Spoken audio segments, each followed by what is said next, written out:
Ocorreu? Surpreendeu-me. Eu tive muita esperança que não chegasse a este ponto. Tive muita esperança que as autoridades, quer ocidentais, e eu aí sou um bocado diferente, toda a gente gosta de pôr a culpa no Putin, e eu acho que nós, ocidentais, os líderes ocidentais, sobretudo aqueles que incentivaram este governo ucraniano e que lhes encheram, os Estados Unidos venderam 600 milhões de dólares de armamento e que depois os deixaram, bom, nós não podemos fazer mais nada, demos armas, demos treino, agora vocês aguentem-se contra a Rússia, por amor de Deus. Portanto, para mim, os líderes ocidentais, a NATO, o presidente americano, o Sr. Boris Johnson, e a União Europeia tiveram um comportamento que também nas bordas do criminoso, tão mau como o do Putin. E, portanto, para mim, ao contrariamente a muita gente, entendo que estão todos muito bem uns para os outros.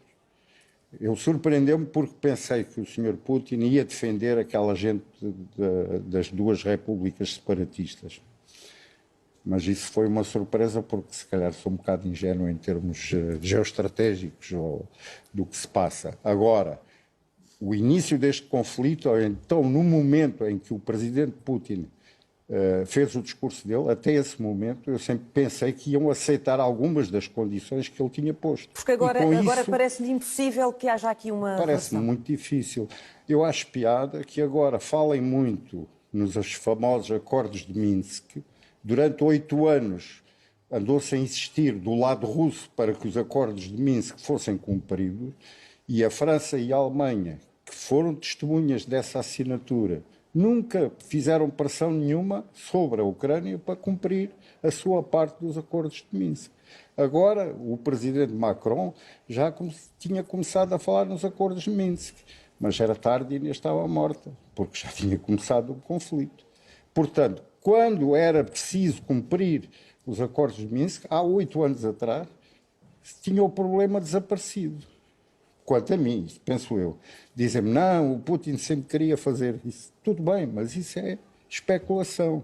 Se tem cumprido aquilo que estava escrito, assinado, acordado entre a Ucrânia e os separatistas, não tinha havido nada disto. Está a ver? Já percebemos que não concorda com a forma como o Ocidente foi gerindo toda esta questão até agora, e eu pergunto, e agora? O Ocidente podia fazer diferente do que está a fazer, tendo em conta que a Ucrânia não é efetivamente um país NATO?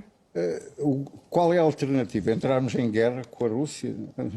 Entramos em guerra com a Rússia e, se calhar, em termos militares diretos, a NATO tem capacidade para suplantar a Rússia em número de militares, em número de armamento. Mas a Rússia... Mas aí estaríamos perante uma guerra mundial. Ora, a Rússia tem armas nucleares e são armas de dissuasão. As deles dissuadem-nos a nós e as nossas a eles. E o que vai impedir que a Rússia avance para o interior da Europa, para reconstituir o tal Império Soviético, que eu não acredito que seja a intenção dele. Mas, portanto, o plano final, no seu entender, é a Ucrânia? É a Ucrânia e pôr na Ucrânia um governo que lhe seja simpático. Senhor Major-General, o que é que lhe dá essa certeza? Porque senão é uma loucura da parte do Putin, e o Putin é tudo menos louco. E é uma loucura da nossa parte se o formos provocar.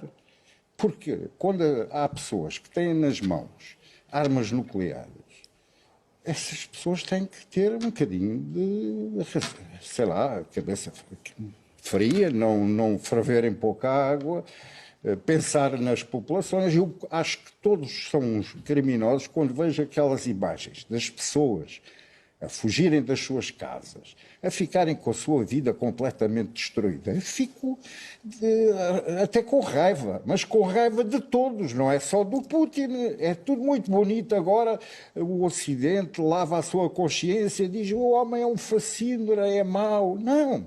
Eles têm uma culpa, a União Europeia tem grandes culpas, quando ajudou a depor um presidente que tinha sido eleito, que era o presidente legítimo da Ucrânia. E agora já ninguém fala dele, não é?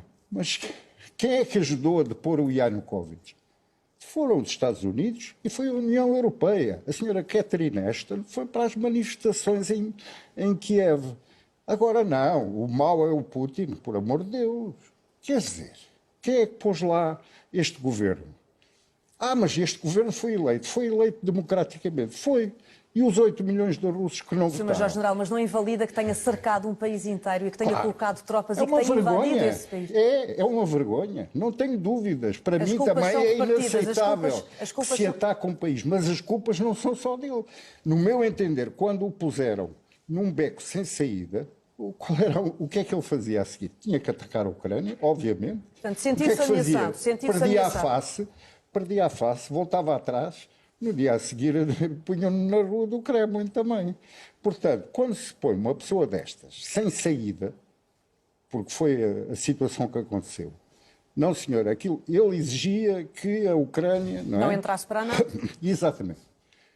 Qual era o problema do senhor que é o Zelensky, que agora está a pedir para haver conversações, dizer-se, ok, a gente não entra para a NATO.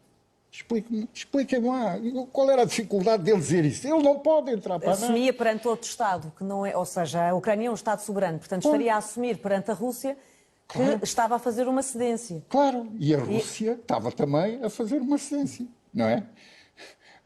Porquê é que não entendo? Desculpe, faz-me um bocado de espécie, porque alguém... Eu vou-lhe recordar um bocadinho, se me permite, um bocadinho de história. No início da guerra da Jugoslávia, houve uma conferência em Lisboa e um acordo de paz para a Bósnia. O famoso Plano Cutileiro, que dividia a Bósnia em cantões. Toda a gente assinou o acordo. Os bosníacos, os sérvios, os croatas. Os americanos disseram ao presidente Izetbegovic da Bósnia: você aceitou isso, não faça isso, tal, você agora está numa parte fraca, vai ficar só com não sei quanto por cento do território. Passados 20 anos de guerra, 100 mil mortos, fechou os acordos de Dayton. A área atribuída aos bosníacos, aos croatas e aos sérvios é quase coincidente com aquela que estava no plano cutileiro feito em Lisboa. Só porque a gente disse, não aceite isso, você vai, depois ganha aqui um bocadinho mais ali. Já viu? Aqui foi quase a mesma coisa. Não assine isso, a gente dá-lhe armas, damos-lhe equipamento, você defende-se. Está a saber o resultado. Quem é que paga sempre estas coisas? Os civis? Os civis, a população. Nós vamos pagar, porque vamos pagar a gasolina mais cara, a eletricidade mais cara, etc. Vai faltar o milho, porque a Ucrânia é um produtor de milho. E os desgraçados dos ucranianos, por amor de Deus. Não se faz isto. Sr. Major-General Raul Cunha, foi um gosto. Muito obrigada pela sua presença esta noite no 360.